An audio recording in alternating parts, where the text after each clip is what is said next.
and welcome to Rolling with Previews. I'm Will, and with me is the one who takes small steps but large leaps for mankind, Sarah. And today we're doing a preview of Space Explorers Age of Ambition. Sarah, tell us a bit about this game. All right. Expansion. This expansion. So the space race is over, and it's time for the golden age of astronautics, as countries begin to work together to explore new frontiers. The Age of Ambition expansion contains 7 modules and solo rules. So, a few notes before we actually get into what the modules are. This is a pre-production copy, so it's close to being what you could expect from it, but it is subject to change. Additionally, the modules are arranged from most difficult to least difficult, and that's the same order which we're going to be tackling them. So if the last ones seem a little scant in, complexity, it's not because we're lazy. Right. Also, they do recommend that you play 3 modules at a time. They do say if you're really experienced, you can add the 7th in as a 4th module. So even though it seems like, wow, 7 modules, that is good content, you're not going to be playing with it all at once. The only other thing to note is, while the rules still may change currently, there is a really nice game setup outline on page 3. So it shows where each of the modules fits into game setup flow, so you don't have any confusion about setting it up. Yes. Yeah, and one final note is we told ourselves we probably wouldn't be accepting review copies or preview copies, but like a few days right before we were even offered this, like Sarah's like, the one thing I would really, really say yes to is if we got to start the Space Explorers expansion. And then this popped up, and she goes, yes, yes, yes. Yeah, I was offered it, and I could not say no. So let's get to the modules. Yes. So module 1 is called Space Powers. There are 4 Space Power boards and 48 Space Power tokens. A little bit of a tongue twister there. So, Will, do you want to go over how it works? So each person is either one of the superpowers. So the US, the Soviet Union, France, or Japan. That's what your board is. Each board is completely different. So there's going to be different powers from you versus the other players out on the board. Now, on the board, it's going to be seeded with 4 markers, one of each country superpower. They're going to go randomly on the specialists that are out on the board. Now, when you buy a card or recruit a card with that icon, depending on what it is going to change. If it's not yours, you have to pay a little bit more. The token will tell you what that is. If it is yours, there's no extra cost. Either way, you take it. If it's not yours, it's going to help you score more points at the end of the game. Yeah, with a set collection. With a set collection.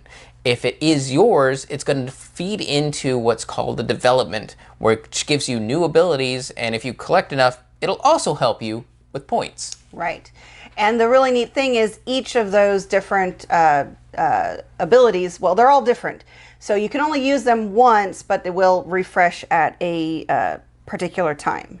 So who is this for? In general, the person that wants more complexity to the game. The planners, the thinkers, the ones who want a deeper game experience, because this definitely hits okay, now I have like 3 other things to think of in terms of, is it worth the extra cost? Right. How am I affecting this ability board? And can I effectively use the abilities on this board to go back and forth? Plus, there's like a reservation type game. Like maybe I'll maneuver, because there is going to be a little bit of manipulation with your own tokens on there. Maybe I'll put on something because I make it less attractive for another player to buy it, since it now has an additional cost. Yeah, this one being module number 1 is module number 1 for a reason. There is the most going on with just the components here. Like Will said, there's a reserve element of if your token's on it, it's not any more expensive for you, but it'll be more expensive for someone else. So Other people may not really want to, but they might be going for the set collection with getting other people's tokens. So there's that. Plus, you want your own so you can use your unique special powers. So it is definitely but for those who want a more thoughtful experience, planning, and those type of things. All right, Module 2. Module 2 is the Prominent Leaders. This is 18 cards. And 18 cards doesn't seem like a lot, but it really does affect the game. So it's going to change the number of cards that are in the center. You can now draw from either the Specialist deck or the Leader deck. And what leaders are is a wild skill. They take on the color of the division they're actually placed into. And they either will have one skill icon or two skill icons. So they work just like other specialists like that. However, they do have commitments. At least the military and the political ones have commitments that to gain points, you have to meet that at the end of the game. Some of them might be like, have 2 cards in your hand at the end of the game to get positive points, or have 3 of one specialist type. If you don't, you do get negative points. So you do have to be careful not to take too many of these on, because wild sound like a great idea, which they are, but you have to be careful there. Now, the researchers are a little bit easier. They don't have negative points. Researchers score you points based on the number of researchers you have. So if you have 1 researcher, you get X points. If you have 3 researchers, you get X points. It's not points per researcher. You count them all up. You count them all up. So who is this for? One other wrinkle with the leaders is, unlike specialists, which are the normal cards in the game, they don't get discounts from putting him in a specific division. So you're going to have to pay for them fully. Yes, you have to pay the full cost every single time. And it has an indicator on the card at the bottom. It has a solid straight line, so you can see that it has no discount, where the specialists have a little arrow from the bottom to indicate that you discount from the bottom up. Yeah. Now, as for who this is for, I would say for the players who've played Space Explorers enough and are ready for a change to see something a little bit more dynamic out in the middle. Also for those who want a little bit more control going after projects, since projects are one of the ways to end the game. With them being wilds, you can now say, oh, I'm going for this one by stacking up the purples, because previously, well, what if the purples never came out? Yes. What if the reds never came out a lot? So instead of being at the whim of the deck, you now have that additional level of control. Right. Yeah, it just really opens up the play space of the game, expands the type of cards, so it is very solid for that. All right, Module 3. Impeding Crises. All right, so there are 10 crisis cards and 1 crisis marker. Will, do you want to cover this one? All right. So for setup, you're only going to be playing with 6. Yeah, so there's actually, well, I just said 10. There's 2 types. Yes. There's 5 of each. There's like a 1 dot and a 2 dot. So you'll use 3 of each, and then you'll make a stack of them with the 2s on the bottom, 1s on the top. That's the initial setup. Then you pull up 2 cards and put the marker on the first one. That's going to be what's happening and affecting the game globally. Affects all players. Affects all players. Under certain circumstances, the marker will move, and eventually it'll get to your player count, and when it has to move again, that's when it moves over. You remove that card, slide it over, and pull out another crisis. With a lot of negative. Yes, all the crises restrict gameplay. In one way or another, it's going to restrict the gameplay for everybody. And it checks at the end of each turn whether you've done a thing, usually like taking a card or completing a project.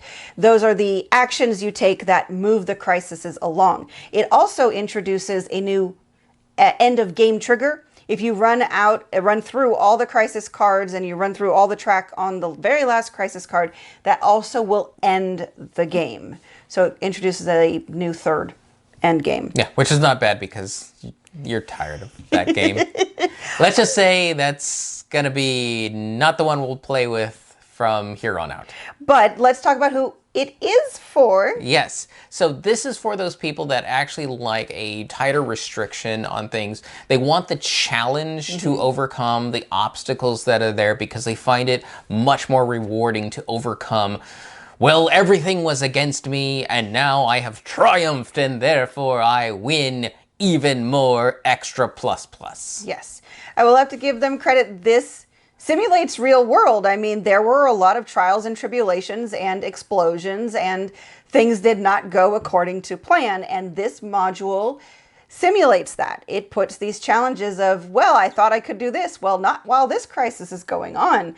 And so it does present some interesting challenges if you are trying to get something accomplished and you are like trying to push the crisis forward. Other players may be like, wait, I don't want it to move to the next one because the next one's the bad one for me. So it can be an interesting push and pull because you also don't want to go through them too fast that you end the game before anyone feels like they've Played anything. played anything. All right, Module 4. All right, strategic goals. This has 32 goal tokens. They're broken down into groups of 4 groups of, what would that be, 8? Yes. Yes, because each player will take 8 of one color. And you're only going to use 5 randomly, and they are going to be placed above your Divisions. the hub board. Yeah. Yes, you place 1 above each division. So now you're going to have some goals, such as getting 3 cards in your hand, or I'm blanking on other ones. Going down the research tokens, having Yeah. less than 2 is one of them. Or having 5 of a particular skill. So basically, different things you're trying to accomplish. Once you achieve them, the token flips over, and every specialist, or every card, because you could have leaders if you're working with leaders, every card in that division is now worth 1 more point at the end of the game. So that's pretty much how it works. Yes. Who is it for? So for the people that actually want to be incentivized to stretch their mechanics of the game.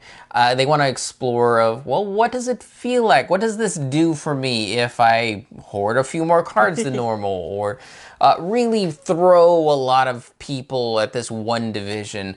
This is where you can actually get rewarded for that because anytime you do that, you get more points. Right. Because in the base game, you're scoring points from your specialists and the projects. So goals give you a new way to earn more points. So it opens up the play space in giving you new things to pursue to make more points. Now, I do want to point out that Module 3 that we just talked about and Module 4, which is this, don't play well together. Yeah, that would be, if you want a challenging game, Yeah.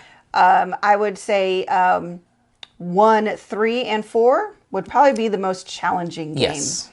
Because there would just be so many things going on. But that's the great thing. Didn't you calculate how many different combinations? If you just played with 3 modules, there's something like 35 different unique combinations. Yeah. And that doesn't even count whether or not, well, maybe I just want to play with 1 or 2 or throw in a 4th for extra spice. Right. So very, very customizable. Yes. But moving on to Module 5, Executive Talents. This includes 8 talent tiles and 4 talent markers. So each person is going to get 2 randomly, and you're going to choose 1. Now, some of these talents will need a marker, which is why there are markers. Basically, they're asymmetric powers that you use throughout the game. Some are limited by the markers so that you can only use it so many times per game. Others are open to whenever this situation occurs, you can do this, get this benefit. And that's pretty much it. Yes. So it is for, well, those who like asymmetric powers, which is a lot of people. Well, not only who want asymmetric powers, but unlike Module 1, who don't want to work that hard for it. They just want to start the game. Let's just be different. Right. It's a pretty darn simple addition to the game. I mean, we are already getting to 5, so these are getting less complex as we cover them. So if you're trying to introduce the game to someone new who's like maybe played the base game a couple of times, this is a really easy one to say, hey, you now can do this extra thing, and nobody else can do that little extra thing. And it's not a lot to take, care of or consider, those kind of things. Yes. Module 6. Remarkable projects. It's 4 projectiles. Just like the original projectiles, they're double-sided, so you actually get 8 unique projects here. For setup, you're going to split them between the base projects and these expansion projects. How many you use depends on the number of players, but generally it's roughly half-ish. Yeah. It gets in there. The thing that makes these ones unique is most of them are the asterisk variable scoring. So that makes it interesting, but also difficult as we've played. There was one, I think, that Will was going for, and then he realized he'd get absolutely no points if he accomplished it because he didn't meet the variable requirement for it. But then I went and met the variable requirement for it, then got it, and it won the game for me. Right. So it's very interesting. Now, most of them also do cost more skills, so that's part of what probably makes them remarkable is they're a little bit tougher, both in terms of the number of skills you need and how to score them. Yes. So this is for the people that have played the game enough and found that the projects got a little stale for them, because there's going to be just a teeny bit more thought because of that asterisks in terms of how do they score. Right. That's what you're going for. Exactly. It just adds that little extra variety. Again, these are getting easier, so the complexity just comes into that scoring of paying attention to that. You don't want to go for a project you don't think you're going to score well from. Module 7 then. Yes. Higher directives. This is 4 directive tiles. These are like research tokens. Each player gets one along with one of all the other basic research tokens. It's used to duplicate another research token when you spend them. You can't do a different one. It has to be paired with an actual research token. It's very straightforward. So even in the rules, they say this can be used as a 4th module once you get to know the game. Yes. This opens up the play area because a lot of times what slowed down the original game is looking at a specialist, and you could do it except for the fact that it needs 2 or 3 of the same icon. Mm-hmm.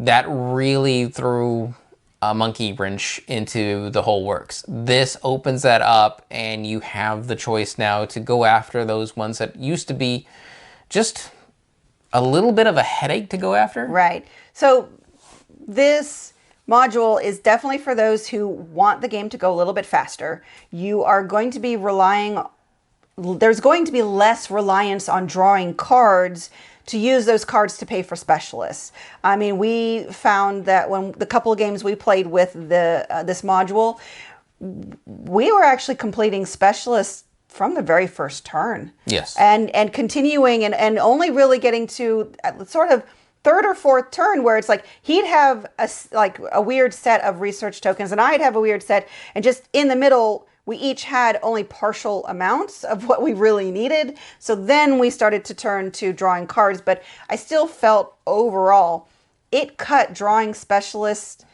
for paying for other specialists like in half. You just did it a lot less. Yeah, for me personally, I felt that in the base game, there was certain benefits that you could get by drawing more cards. Mm-hmm.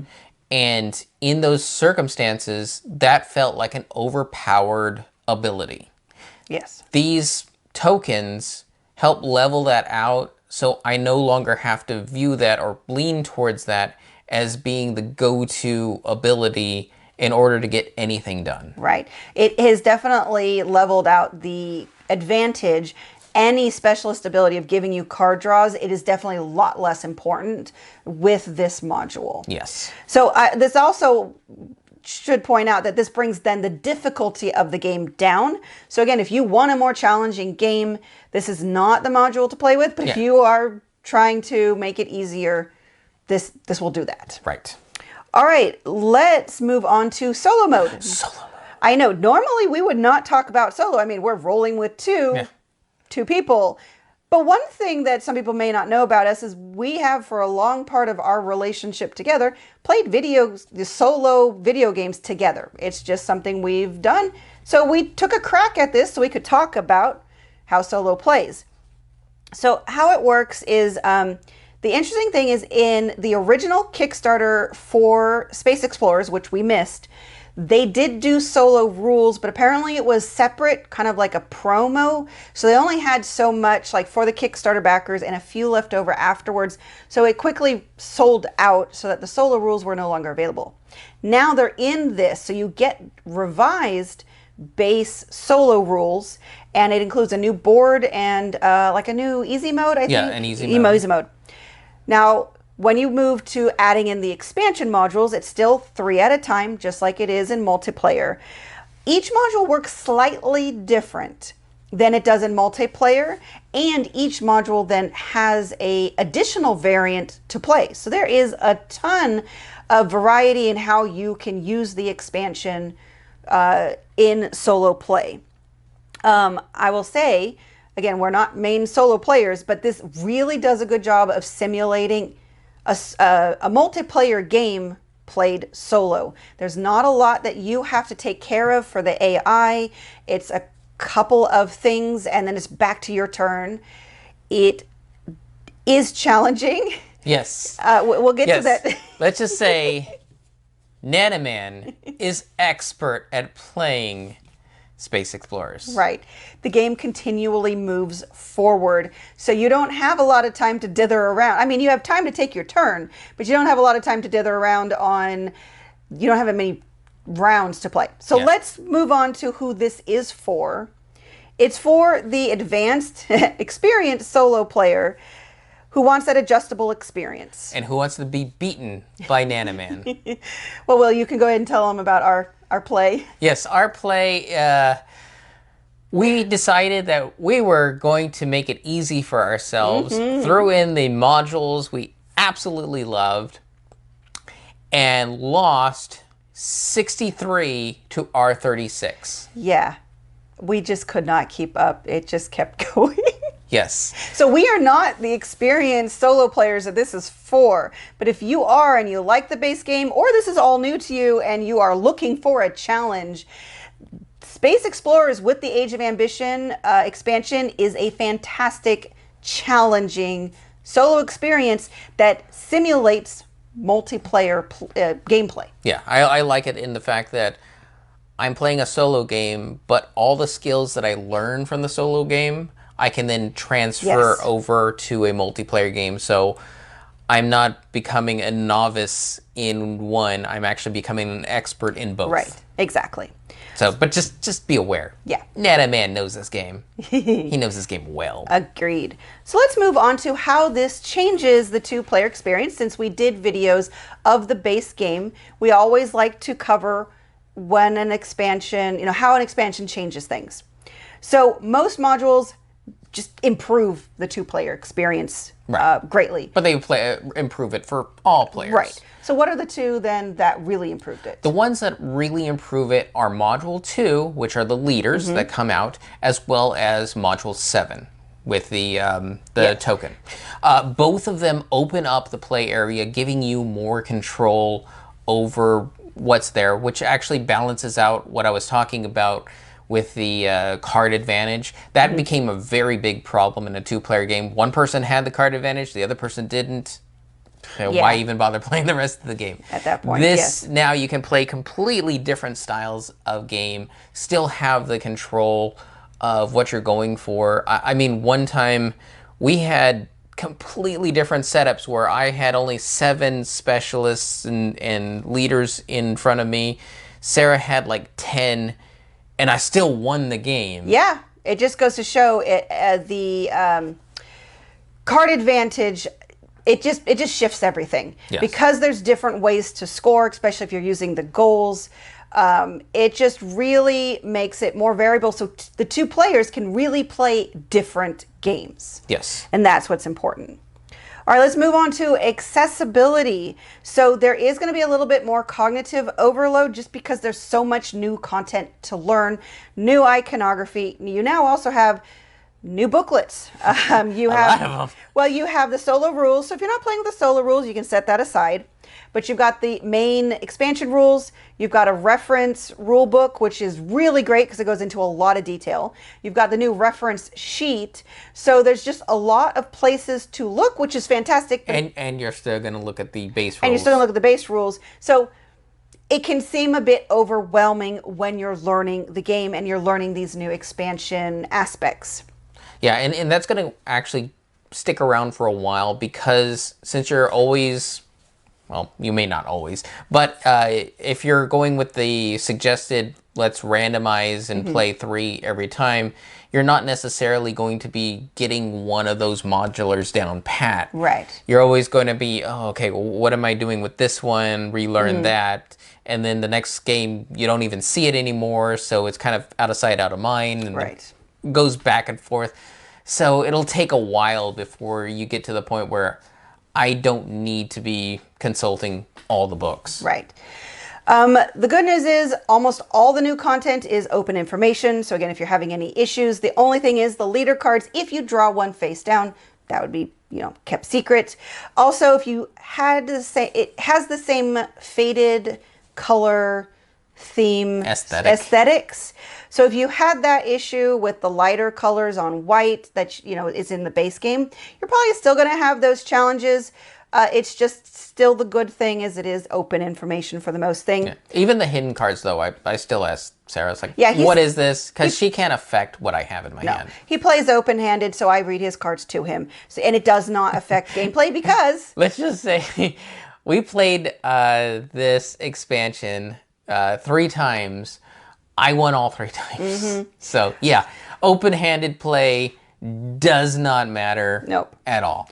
And the other nice thing is the new game mechanisms are all differently shaped pieces and the cards have all unique backs. So nothing gets confusing as to what you need for what module. Yeah, and the ones that are similar, like, for example, the briefcases that relate to the research tokens, those are the same size. Right. So you know which stuff goes with which things. The new projects are the same shape as the old projects, so they go together. Yes. All right, let's move on to how it rolled for us. Okay, so previously, we each gave Space Explorers a 4. Yep. Where is 4? There you go. 4. There. We gave it a 4. So in general, this expansion just changes it in so many positive ways. It opens up the play space. There's just new ways to score points. It changes the experience. It's really positively good. I mean, there's some modules like, honestly, for me, I'm never going to play with the Crisis. And on the other hand, I will always play with the directive tokens. Even teaching the base game to new players, I would use Module 7 just because of how it makes the game easier to get into. Yeah, and for me personally, when it comes to modular-based expansions, I'm a little wary because, these are all going to feel tacked on. That's not the case here. I feel every single one is not only very well integrated, but very thematically connected into the base game. Agreed. It feels more engaging. There was one of those 3 plays where I'm like, oh my God, this really feels like a space race. Like there was so much tension. I felt like I was exhausted afterwards. And I'm like, I lost by 1 point. I almost had it. Yes. So it really, really just rounds out. And I'm not saying that the base game was bad in any way. This just makes it more robust in a lot of positive ways. And I even understand the Crisis. It's not something I like, but I understand adding it because it adds that challenge. And I know that there are going to be people who are absolutely going to love that module just as much as I love other ones. So let's go over how our rating changes. So as you can see, we each rated it a 4 for a total of 8 out of 12. I'm going to go up to a 5. It's still not necessarily going to be a game I want to play all the time, but it's definitely one I'm going to think about a lot. If someone suggests it, I'm going to want to play it. There's, like I said, certain parts that I'm going to want to always play with, and I'm looking forward to teaching this to friends. Okay, for me, it went from a 4 to a 6. Wow. This expansion took a good game and turned it into a great game. Yeah. Every single time I played it, and I'm not going to say I liked all the modules. There were parts of the mechanics like, it's so frustrating, but that was part of what the modular expansion was trying to aim for and go for. I had 3 games that felt completely different from one another, despite the fact that the base core of it was exactly the same. That's true. It was phenomenal. I can't even think of any other modular expansion that can do this, where it takes the base core game, builds on it very, very seamlessly. And in fact, it almost felt like they built all of this and then stripped things away, and that's why you have the base game. So they're all very well interconnected. They all have different interactions. Like I said, it was having 3 and 4 in a single game was interesting because they were at war with one another. Yeah. I really want to do these goals, but I can't because, well, now I'm just told I can't do them. Why? So having those experiences, feeling such dynamically different games, and at the same time, I felt we did even different play styles Yes. in all the games. You know, you are making me reconsider my 5. No, it's too late. You said it already. It's not too late. We're We all haven't gonna judge you. Well, fine, judge me, because you know what? I'm going to change it to a 6. Yes, I don't like Crisis. I feel that module robbed me of that win because it shifted to a Crisis that said my 2 skill specialists no longer counted. And that's the turn I would have completed a project, but I was now short.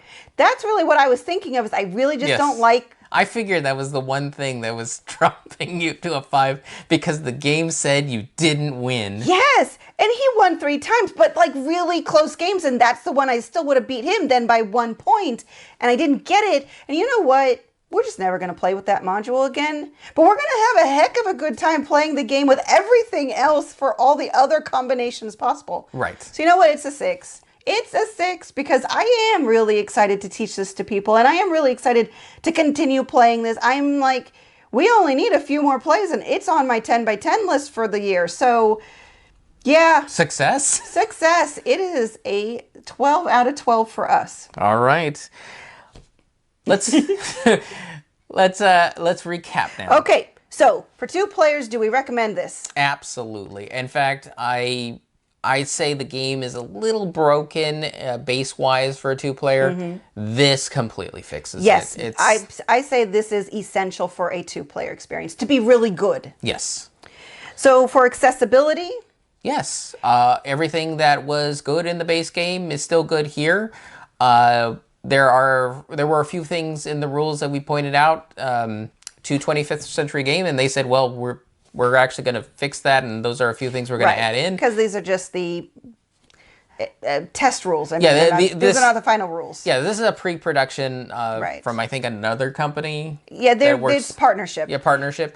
Like, for example, there was tabs on the base game rules that made the rulebook such a breeze to navigate. And considering how many rule books here you have to consult, we kind of felt it was missing. Right. And they said, no, those are going to be in there in the final version. So, yeah, it's accessibility-wise great. The only other accessibility is if you had an issue with the lighter colors on the white background. Yeah. Because it is poor contrast, you're still going to have that same issue. But again, open information. And you can play it completely open information. So that's good. Right. So, again, to recap how it rolled for the original base game. It was 8 out of 12. And now with the expansion. 12 out of 12. It is solid now. I mean, not more solid. It's more than solid. It's great. Yes, it's out of this world. It is out of this world. All right, that will do it for us. If you have any questions, comments, or concerns, you can reach out on the social media platforms at Rolling with 2, that's TWO. We are on Twitter, Facebook, and Instagram. And on YouTube, please like and subscribe. And hopefully that's new to you, because this is a preview, and we've been Rolling with Previews.